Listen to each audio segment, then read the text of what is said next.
Greetings and salutations, Dave Dufort here. We're doing it live. It's another Ask Me Anything live training on YouTube. It's a pleasure to be here. It's 12:02 p.m. Eastern Standard Time on May 12th, 2025. So if this is your first live stream with yours truly, let me give you a little overview about how it works and how you can interact and get some value out of it. So if you are watching this live, the purpose of this is to encourage and help you with any questions that you have about selling or marketing insurance successfully. Whether you have intentions to join the DIG agency or not, I don't care. Truly, the purpose of this recording is to help you out without reservation. So with that said, good questions to ask are anything about the insurance sales process. Maybe you have questions about selling remotely or selling in person, something I'm more than happy and willing to help you out with. If you have questions about different agencies, what you should look for, what you should stay away from, happy to answer questions about those too as well. Leads questions, the DIG agency questions, of course, always happy to shamelessly plug my company. I'll be happy to answer those questions too. So I will be here for approximately an hour or so. So you guys got me for that long. As long as there's questions within the hour, I will answer them all. And if we run out of questions, then I will end it. So if you have them, throw them into the chat. I will work through them as I go through the list.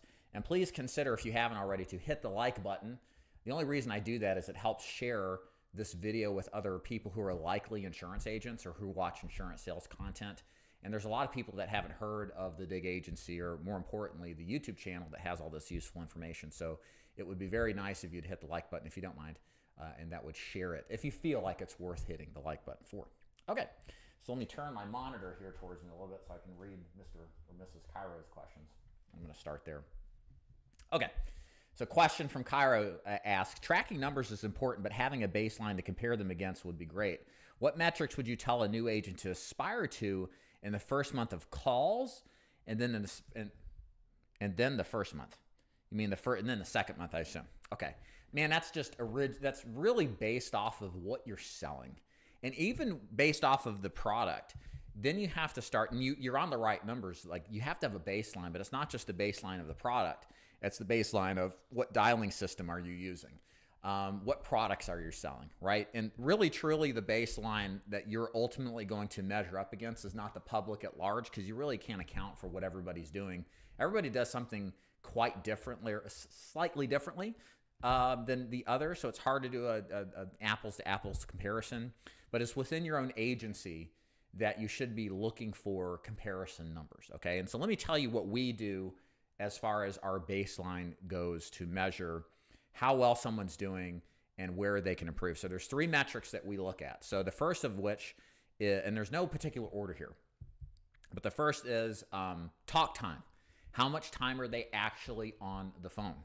The second one is how much of the calls that the people do pick up the phone on are they getting past, it's either 90 seconds or 120 seconds in. I'll explain the importance of all of these in just a minute. And then third and final metric, of course, is how many of these do you actually sell, all right? And so, and I know this is, I'm not going to necessarily give you the baseline because then it's hard to compare it to, but let me explain the importance of these, because you should be tracking these. And even if you don't have a baseline to compare it to, at least you can have an idea of what you can do and track to get better if all you do is just monitor and manage your own numbers. So the first one is talk time. Probably the easiest number to manipulate that I can tell you from personal experience. Most people, even the very best agents, don't milk enough of this. And it's simply put, the amount of time on task that you are going through actually selling insurance. What we see from our top agents, and I'm completely cool with this, guys. Like, the nice thing working with the DIG agency is you're not managed. You tell us what time within reason you're expecting to be on the phone, but that could be 10 hours a week. It could be 100 hours a week. We encourage you to do as much as you want to, but you have full control of your schedule. But what we've seen is our top agents generally do 30-ish hours, give or take, depending on the agent, of total talk time, which truth is, you could do 40, 50 plus hours a week. It just depends on the individual. So one way to improve, therefore, your results ultimately, especially if everything else is held equal or held consistent and you're good at what you do, in opening and closing, then just do more of it. That was a big aha moment I had earlier in my career. I watched Doug Massey, who has a channel on here. I knew him 10 plus years ago. And he shared with us that he was dropping a ton of direct mail, working a ton of hours, and running a ton of appointments.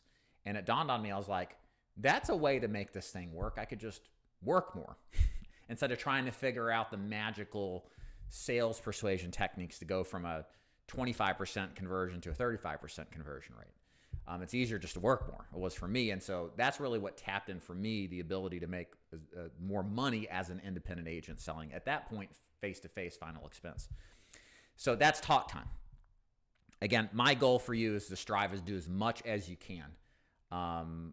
That's the easiest metric to leverage up. The second one is the opening time. So in other words, how many of the calls that connect that you actually talk to do you make it past, let's just say 2 minutes for the sake of argument?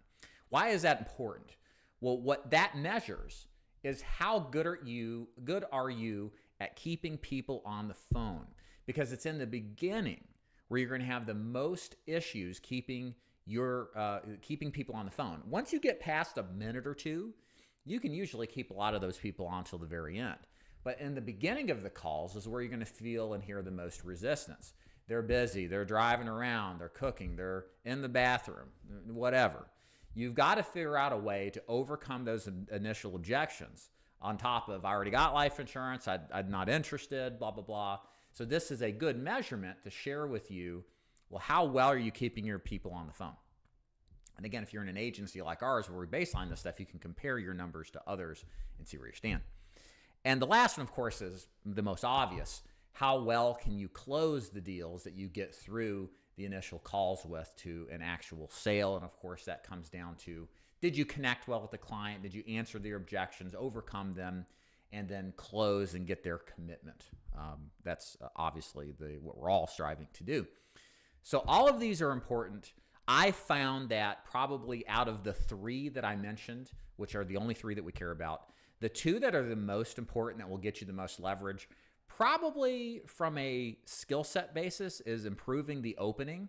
Most people that I have seen struggle more with the opening than the closing.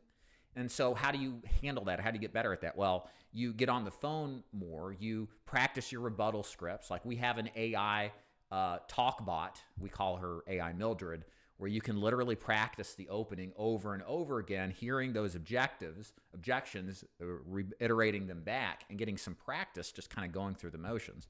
So doing that's really important and will get you better and probably the most mileage out of everything else that you do. And then number two, of course, is just talk time. I mean, I see it again. We see the agents that are on the dialers. I've seen it for the entirety that our free lead program's been in course, and it's very rare that you see somebody do more than 40, even 50 hours a week on the phone.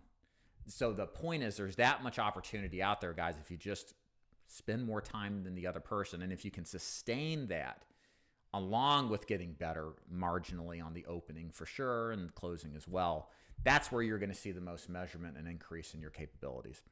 Now, I would say this, and that's a really good question. Thank you. And if you guys are just popping on, you have questions, feel free to throw them in the chat. This is all about you answering your questions. Thanks for being here. As far as how many calls would you make, kind of going back to your question, Cairo, as many as humanly possible. Again, I just can't stress enough. It's like selling insurance is a performance-based activity. It is functionally much like a sport. When you're going through the technique of learning how to tackle or throw a football or run plays, the more you practice it and you practice it the right way and you do more volume of repetitions of doing that, the better and more competent, therefore the more confident that you're going to be. So I can't stress enough, if you're new to this business, it's better. This is why some agencies only hire full-time agents, because the fact that they're full-time, they'll just get more reps naturally. We take part or full-timers at the DIG Agency, but there is something to be said about that. So the more time, therefore, that you can spend on the activity of dialing and calling and everything else that we talked about, it's likely you'll get better that much faster than if you did 2/3, a half, or a third of the amount of activity. Does that make sense? Okay, great. Great question. Oscar, hey, Oscar Rosales, how you doing? What are the most common mistakes you see a new agent do while underwriting? Excellent question. So when it comes to underwriting, probably the biggest mistake is being too presumptive with the client's health.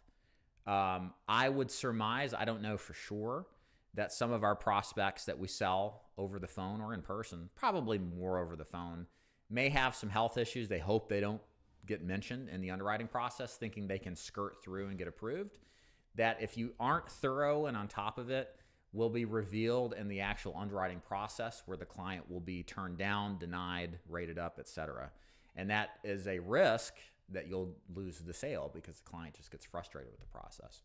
So what we like to do, I like to encourage, is to have a thorough underwriting process as a two-step stage. So what I mean by that is in the actual script of the sales presentation, you want to make sure that you're asking about the litany of health issues the client has. Do you have any memory-related issues? And be specific, like dementia, Alzheimer's, etc. Do you have any mental health problems like depression, bipolar, schizophrenia? So be specific, okay? Don't feel like you're prodding and poking and being rude. Some agents feel that way, but you're only doing your job. What's rude is you not asking them and them getting declined, frustrated, and hanging up without getting valuable coverage. So do the right thing by being as detailed as possible. So we'll go through the litany of the most common health issues on the front end in the qualification process. And then in the back end, after I've gotten their verbal commitment, at least this is how we do it in our scripting, we actually ask the questions word for word on the application we're planning to submit. So it acts as an additional buffer in case I forgot to ask something, which happens to everybody.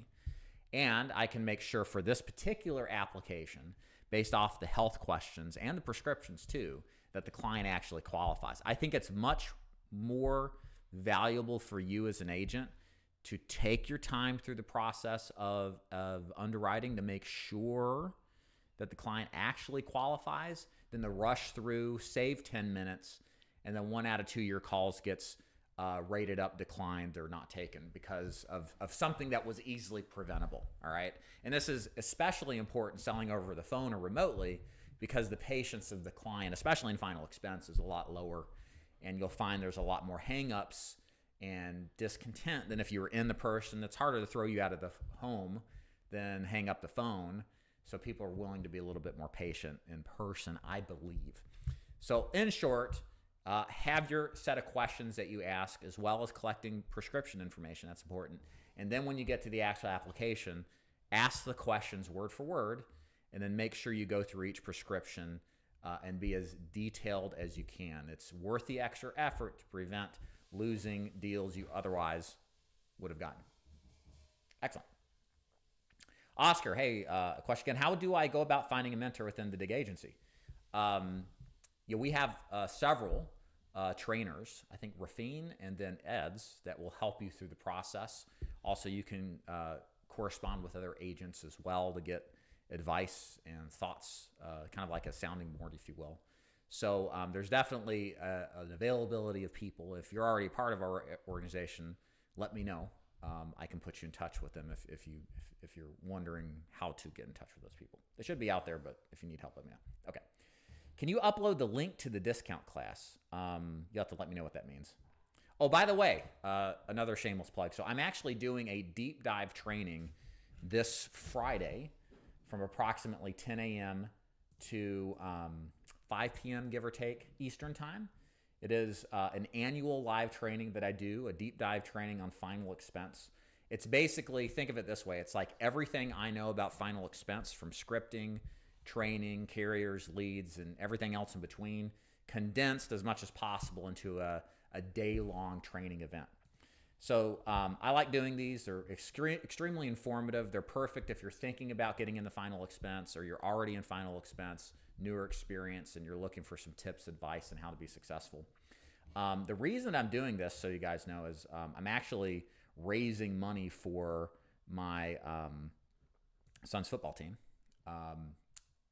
He is a 10th grader going on to 11th. He's going to be a linebacker. And the program, Notre Dame High School, if you want to look it up, it's legit, and it's kind of like rebirth, if you will. And we've gotten some new leadership in place that really supports the football program and the growth of the football program. And me being in this kind of unique position, people know who I am, and I can like make the call to help out. And I kind of like, this is actually fun for me. Like, I make enough money, and what I'm looking to do here is actually get you guys to buy some tickets. And in exchange, what you guys get out of that is this great training, but all of the money after the expenses of, like credit card expenses or card expenses go towards supporting this program.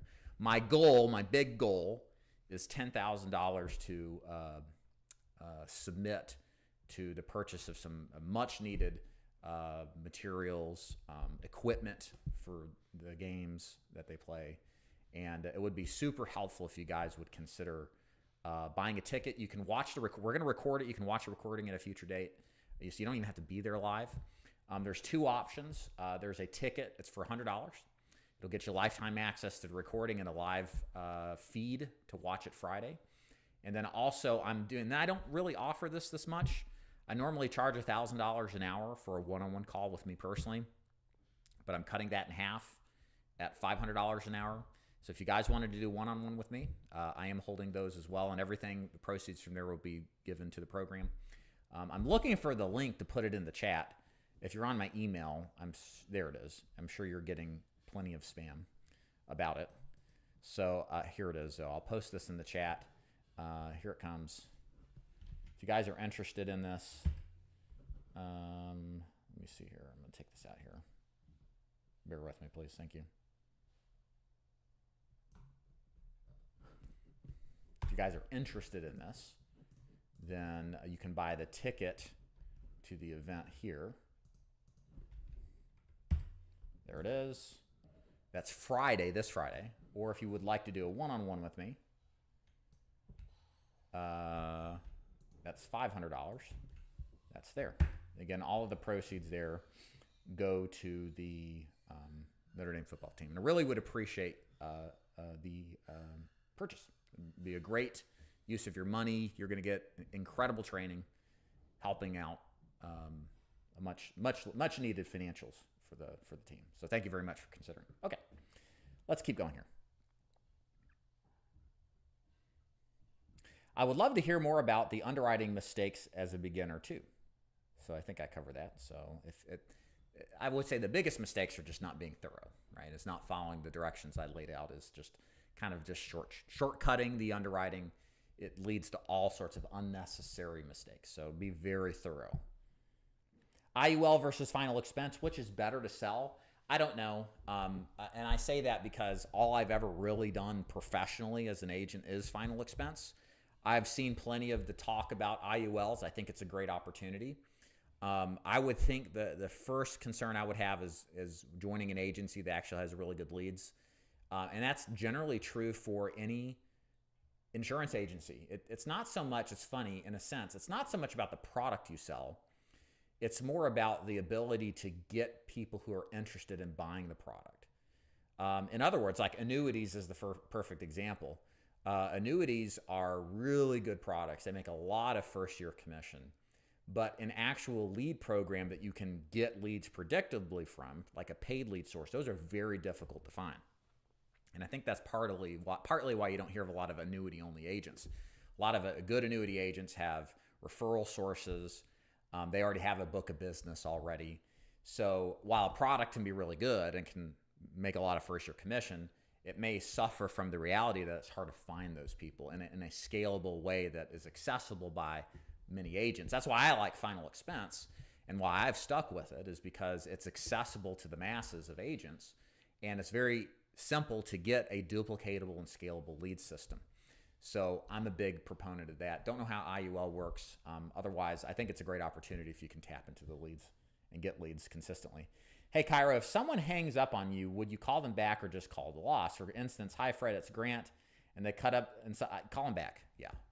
They did not say, no, I'm not interested. Take me off your list. They just hung up. Maybe you called them at the wrong time. They're in the middle of something important. They're distracted. Don't overthink it. That stuff happens all the time. Okay. Cairo, would you consider the lead dead or just keep calling back? So we call them until they buy, die, or say put us on the do not call list. They are not dead until one of those two happen, or three things happen. Is there a best time to door knock when starting out? Yeah, great question, Thanos. It's funny. Again, we pretty much only do telesales now, but as an agent myself, I started in 2011. Man, that's like 14 years ago. All we did was face-to-face at the time. So I have thousands of doors knocked. I found doors were easier to knock with our population and final expense after 10, maybe 11 o'clock. And I would never door knock after the sunset, which was difficult in the winter because it gets darker sooner. I just didn't want to sketch out a lead at like 8 o'clock at night and some big dude's knocking on the door. I'm 6 foot, and I was at times kind of, hefty too. And I didn't want to like scare some of these little ladies, So, but your mileage may vary. I've had agents who would door knock at 8 in the morning and then door knock till 9 o'clock or 10 o'clock at night even. They did just fine. But for me, I always kept it within that parameters. Now, I found that most people are more at home, probably 2 to 3 o'clock or later. That's probably prime time to door knock because people are out running their errands, doctor's appointments, et cetera in the morning. But truly, any time is good to door knock is what I would say. Again, thank you guys for being here. Hit the like button if you like what you've seen and heard so far. Welcome for those of you who are new to the DIG Agency Ask Me Anything program. Put your questions in the chat about anything insurance sales and marketing. I'll be happy to answer them. And please consider hitting the like button if I haven't mentioned that already. All right. Major. Commission on free lead program and lead purchase program. So we don't have a lead purchase program unless you've been through the free lead program. There's multitudes of reasons for that. I won't waste or waste your time describing why. But in short, what we found is that the majority of agents really just are better off dialing into a system or tapping into a system where all they have to do is worry about selling, adding on the responsibilities of buying leads, and then figuring out where to get them or even how to market them is a totally different skill set that most agents just eternally struggle with. It's hard enough just to sell successfully. So we only recruit agents initially into our free lead program because it gives you the time to focus on selling and learning the craft of selling, which really should take all of your time. Now, we do offer the opportunity with us over the medium to long term to transition from free leads to a broker situation where you are buying your own leads. You're at a higher commission level contract. So that's something we do offer. And I like that approach and that process because I can't stress enough, most agents fail. It's a very difficult business. It's deceptively difficult. And most agents, and I've been doing this since 2011, and I've recruited since 2013. So I have some perspective here. Most agents struggle with the lead purchase process of not just where to get leads, but consistently feeling comfortable spending $1,000 plus on leads every single week. It's very stressful emotionally. And that's not a jab to anybody personally. It's just very stressful. And it can lead to you making bad decisions. So I just feel like getting an agent started with free leads at a lower contract to allow the agent to focus on getting really good at selling is like building the base to the pyramid, right? So if you can build the foundation and the base, over time you can build up, if you so choose to buy leads at a higher contract and kind of go in that route eventually. And we definitely support that after the groundwork's been laid. Please let us know about Medicare script tips. Man, it's been a while since I've sold Medicare, or at least recruited to Medicare. I transitioned out of recruiting Medicare probably in 23. So it's been a good 2 years, maybe even before that. I don't want to give you any advice. It might be out of date with a lot of the SEPs and election period changes. But it's I think probably it's going to involve something about, hey, this is David Duford. I'm giving a call back about the information requested about the changes in Medicare coming up. My job is to deliver the information. Can I come by at 2 or does 4 work better? So it's foundationally very much like our appointment setting script for final expense, just a few verbiage changes. Some rules of thumb with appointment setting. I think it's better if you're doing appointments to see people in person. It's better to be vague. Changes in Medicare, it's real vague, but they sent a postcard in or requested something online. And the goal is to sell them on the appointment, not the product, right? Now, if you sell over the phone, then you're going to have to get into the sales presentation from there, and you can definitely do that. So if you want me guys to go into more detail of that, let me know. If already licensed, how long does it take to PNNO 5 training expense? Help me clarify that. Time to onboard. A couple weeks. It depends on the agent. I bet our average is probably closer to 4 weeks, only because the agents are at their own pace on how fast they decide to onboard. Effectively, what you're learning is how to sell, how to complete applications with the carriers, and then how to use our tech, so like our dialer and our CRM. And it can definitely be done in a matter of weeks, like several weeks, like 2 weeks or less if you really push it. But I think it's the total amount of onboarding is probably closer to 3 to 4 weeks. It's just, again, we're not a W-2 position. We're 1099, so agents can come in and they work at the pace that they want to. So we don't pressure them. So it's whatever they're comfortable with. All right. Hey, Michael, estimate cost to join DIG, fees, licensing, equipment. I want to estimate cost to join again. I was on the face-to-face with you before and did not succeed. I'm like Marcus, paying back his chargebacks. Okay. So, Michael, let me just go back here to the question. The joining fee is $1,500. We can set that up into installment plans or payment plans. There's a couple of different options. There is licensing. That's another $500, give or take.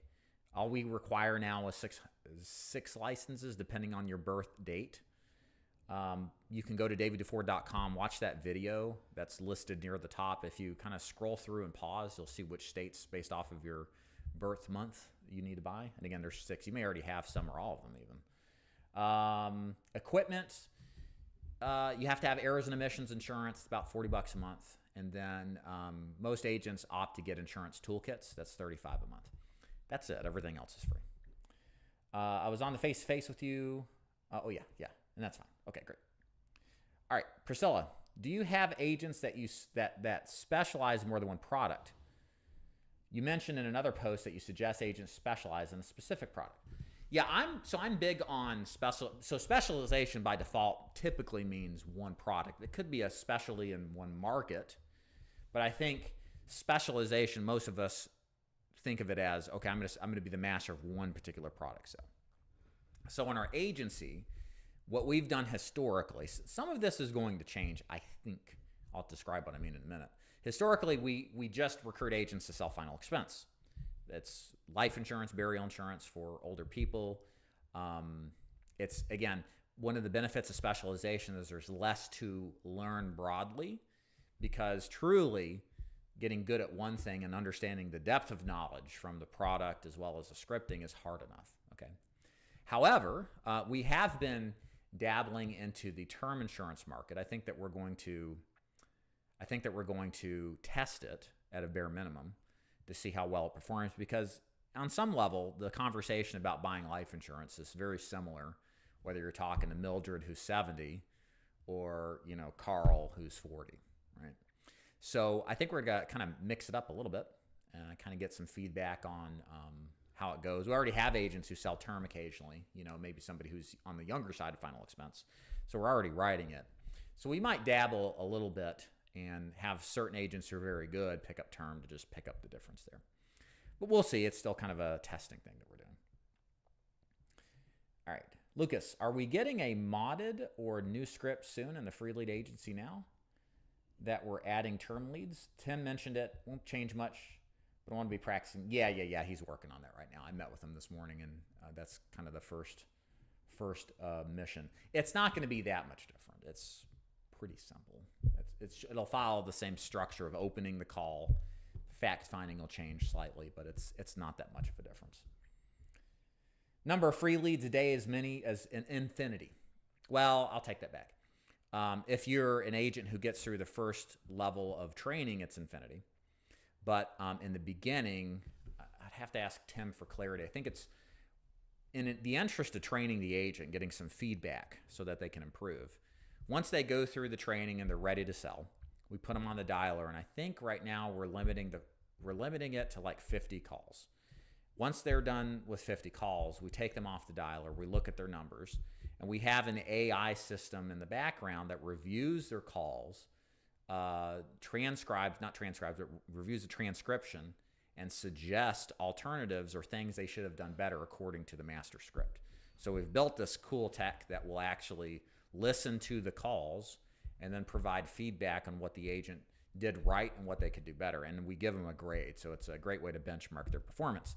And what that allows the agent then to do is, after those 50 calls are over, to focus on the things they did right, and even more focus on the things they did better or didn't do right, and then actually practice on the AI Mildred bot on their own, et cetera, to start to iron out some of those wrinkles in the presentation. And the idea is to do 50 calls, practice for a little bit, then get back on the dialer, do another 50 calls, and go through this iterative process to hopefully improve their metrics so they start seeing better success. So beyond that, once you start getting sales, then our objective is to not limit your calls and to give you as many as you'd like and can work. Thus the infinity leads comment. And truth be told, what we don't want to do is take an agent and then throw them into you could probably do hundreds of calls in a day, but they're making the same mistakes over and over. That's very expensive to us, and the agent doesn't learn anything from it. So we've decided upon this middle path where there's the ability to sell this stuff, but there's also this ability to reflect and then work on improving. I think it's and then go back and forth. I think it's a good compromise. Michael, the Medicare AHIP training is so overwhelming, like info overload. Any suggestions to learn it in an easier way? Take the practice tests. Taking the practice tests at the end of each chapter is going to help you understand where the biggest holes in your understanding are. Like with anything, you want to see where the most of your mistakes are coming from. The goal is just to pass the thing. Granted, you need a 90. So I would just break it down. Keep doing the practice test over and over till you can get a 90% or better, preferably 100%. And then practice those areas on those concepts in the chapters that you make the mistakes, and then iron that out. That's how I would do it. But yeah, it's very overwhelming. I mean, there's no getting around that. And that's purposely done that way because in the theory, they want to make sure the agent is well prepared and well educated before they get on the phone and helping clients. All right. Hey, Julie, I know you don't push recruiting and agency building, but just wondering, how does that work with DIG? We support it. There's always room for agents. So it really depends. You can build your own agency underneath us. We've got some people that build underneath us, and they're doing very well. Most don't opt to do that, so we don't push it, but we support it for the right people. The big thing is, if you're going to recruit, you need to have a system to bring in people predictably, right? And typically that's going to be something like social media or a contact list for maybe an old enterprise or business that you're in where you did something similar like this. But there has to be some sort of strategy to building, because for most people who recruit, it's a giant distraction. And because you got to support agents on top of supporting yourself. And sometimes agents take more time than you should sell. Then they take more time than you would think, and therefore you don't sell as much as you would like. But we definitely support it. Also wondering, is there any sort of systems in place at DIG to help agents with chargebacks, lost business? And the biggest thing with chargebacks is, and preventing, so if you're new here, a chargeback is when you make a sale and the policy lapses because of non-payment, typically is the reason lapses occur. So how do we keep our clients to keep their plans? Well, the biggest thing is training. It's making sure that the plan you sold was actually affordable on the front end and that the client actually believed it. They weren't pressured or forced to buy it, but they bought it with conviction, right? So we teach our agents to sell in that way. The second thing that you need to do is, especially in final expense, sell a product that allows Social Security deposit billing. That is where we time the payment to the exact date that they get their check from Uncle Sam. And usually it's the first of the month, third of the month, or the second, third, or fourth Wednesday. But with holidays, sometimes if you just pick the numerical date and not a date that flexes with the actual payment date, then you can cause inadvertent missed payments. So there are carriers like American Amicable, I think Cinca now does it, that will take Social Security billing, and it just reduces the risks of missed payments, because maybe your client got paid early on a Friday, they pull their money out, and then it's the weekend and they didn't have anything left, and then we come in on Monday if you didn't have Social Security deposit billing, and then there's nothing there. But if we did it Friday, we would have gotten it before she probably took it out of her ATM. So that's the benefit of that. So those two things. And then we send letters thanking them for their business. We do a series of reminders via text to remind them their payment's coming up. So there's a lot of things that we do just inherently that you don't have to worry about. But the biggest thing are the two things I mentioned: is sell it in a way that the client will keep it, and then also make sure billing is set up correctly. Cairo, I've seen on various videos that final expenses one call close, correct? Most of it. I mean, you're going to have people that, two call close, but those are the exception. There's a reason there are exceptions to rules, because the rules are the rules for a reason. So most of final expense, the vast majority, is sell on the first presentation. Then I've also seen people say set X appointments a week. When, if ever, would you set an FE appointment over the phone? So you can do that. So we, at one point in our lead system, would offer, after they opted in, the ability to get on our calendar and to be sold, okay? And so what we found was, and again, this is different with a virtual call center environment than an individual situation, that what we found is the no-show rate's pretty high. You might get 20 to 30% actually show up. Now, a lot of them would buy, depending on the agent and their skill set. So they're very good lead nevertheless, but a lot of them never showed up. What we started opting for instead, which I think is better for us as a call center, is that after they opt into the lead form, they're given the chance or opportunity to call the number to speak to somebody immediately on a live basis. Again, normal business hours. So now we get to actually talk to somebody immediately about buying, versus if they set an appointment within the next day or two and they start getting cold feet, you may not talk to them like a lot of them invariably do. So long story short, we like the call us now option instead of the preset appointment. But I've known agents that would do the presets that did very well, so they definitely do work. Still call your leads outbound though. It's like face-to-face agents. If all you ever do is appointment set or run appointments and doing door knock, you're never going to maximize your income. And for a lot of agents, it's the difference between making a lot of income versus a mediocre level of income when it comes to face-to-face. Gerald, I've uploaded my docs 1.5 weeks ago. After uploading the last document, I got a message saying we'll email you next steps. I still haven't gotten any email. Is there a normal waiting period? That shouldn't have happened. Let me do this here.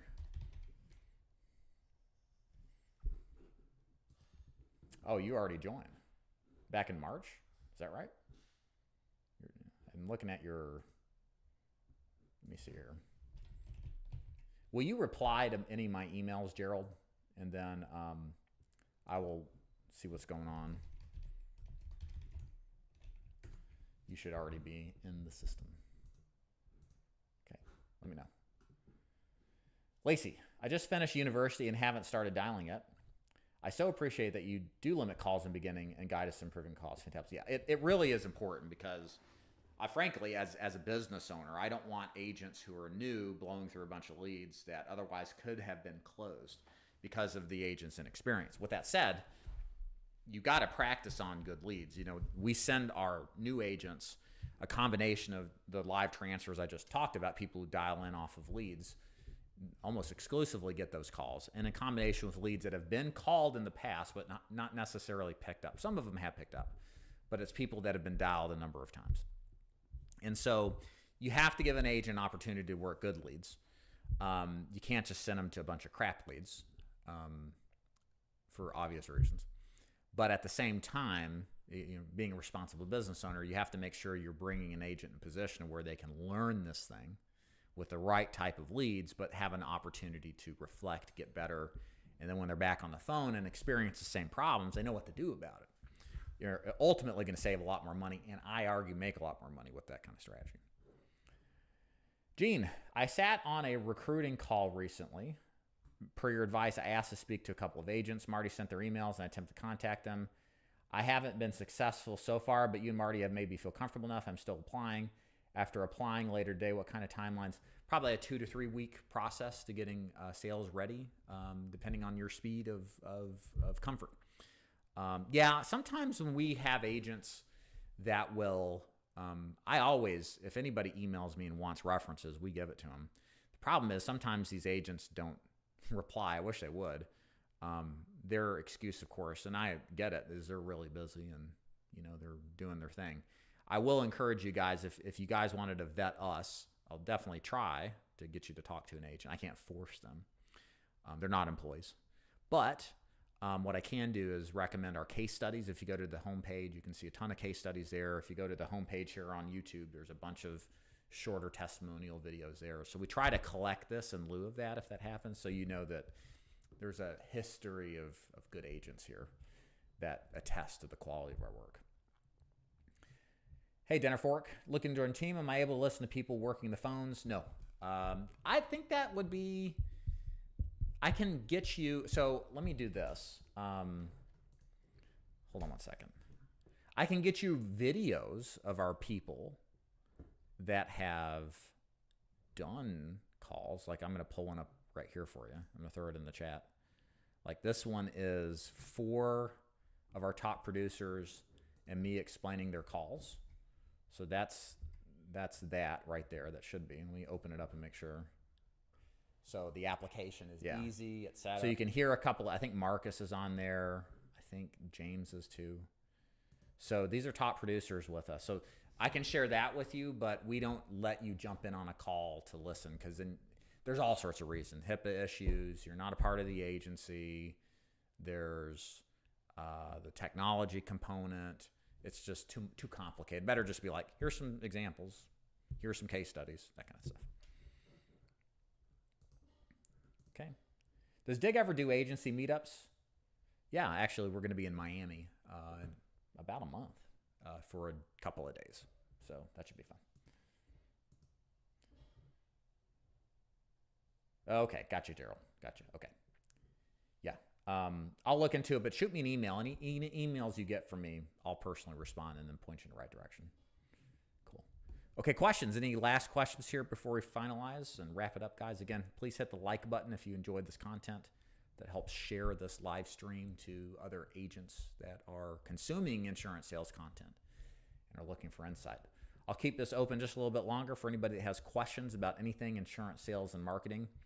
Again, I'll just go ahead and remind you guys we're doing a live deep dive training this Friday. All of this is in support of my son's football team that we're trying to build up financially and improve, and love your contribution. The one-on-one or the training for the deep dive is $100. You get access to lifetime recordings. You can watch it later. There's the link there. And then if you want to do a one-on-one with me, maybe interested in doing agency building and you want some kind of more particular training with that, or you just want me for an hour to ask any questions, that's $500. And the point of me saying all this is all of this goes directly towards supporting the team after the expenses. So there you go there. I appreciate your contribution if you're thinking about it. And thanks for considering it, at least. Okay. Louise says, didn't get a hit for 2025. Is it still worth it? If you get it now, it'll only be good until right before AEP starts in October. Around June, I think it's mid-June, the 2026 AEP or AHIP comes out. And then that's good from that point until 27 AEP in October. So it might be better to wait until the new one comes out, because then you'll have to set for it again. You'll have to take it twice, which once is enough, you know. So you may want to kind of wait until then. Okay. Is there a leaderboard in your agency for monthly, yearly sales AP? We track one internally. What we publish on a regular basis is the weekly numbers and daily numbers. That's all we care about, the week-to-date numbers and the daily numbers. So we'll publish the amount of time the agent's on the call, their success ratio, which is a measurement of sales over activity. Then I think we count their opening numbers and then closing numbers, of course, and then total talk time. And then, of course, applications sold. So we publish that, but we don't have a running monthly or weekly sales board. I don't think that really, I know it sounds strange. I don't think that motivates as well as I would like it to.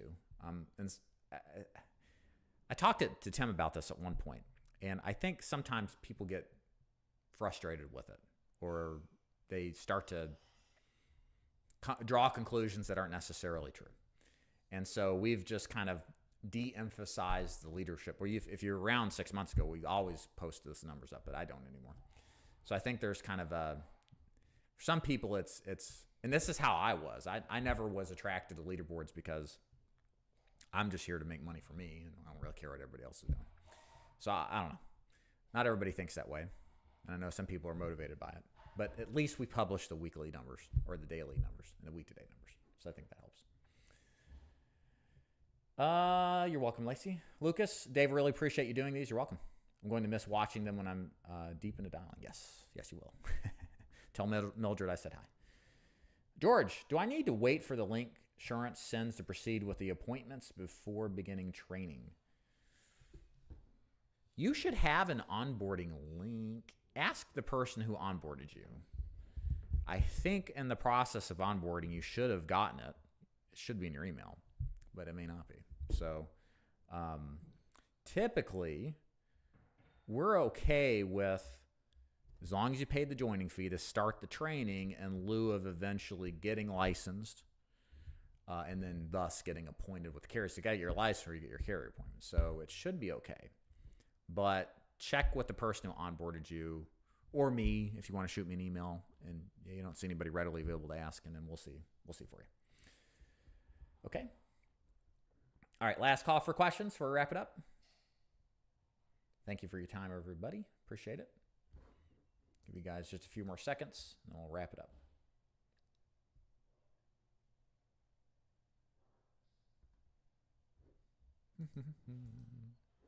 Okie doke.